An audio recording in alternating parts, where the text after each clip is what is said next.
Hello everyone, welcome to my channel Shampa story. Sunday special mini vlog নিয়ে আমি চলে এসেছি।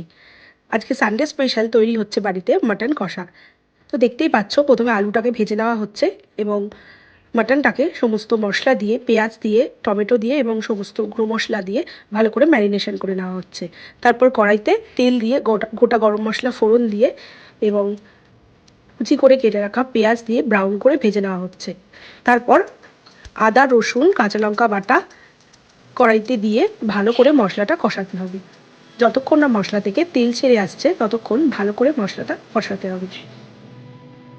তারপর ম্যারিনেট করে রাখা মাটনটা কড়াইয়ের মধ্যে দিয়ে ভালো করে আবারও বেশ কিছুক্ষণ কষাতে হবে।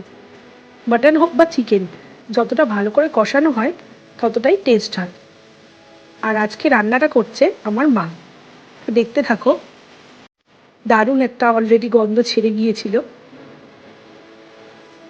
মাটনটা ভালো করে কষানো হয়ে গেলে বেশ কিছুটা গরম জল আগে থেকে করে রাখতে হবে। তারপর প্রেশার কুকারে দিয়ে বেশ কয়েকটা সিটি দিলেই রেডি হয়ে যাবে মাটন। তারপর পরিমাণ মতো গরম মশলা ছড়িয়ে পরিবেশন করুন লাল লাল মাটনের ঝোল। তো আজকে দুপুরের মেনু হলো ভাত, মেথি শাক, টমেটো ধনেপাতা দিয়ে মুসুরের ডাল, পেঁয়াজ পোস্ত, সকালের তৈরি কিছুটা ছোলার ডাল বেঁচে গিয়েছিল, দই কাতলা, আর সানডে স্পেশাল রেসিপি মাটনের লাল লাল ঝোল। তো তোমরা আজকে কী কী দিয়ে লাঞ্চ করলে কমেন্ট সেকশনে জানাও। Thank you for watching. By.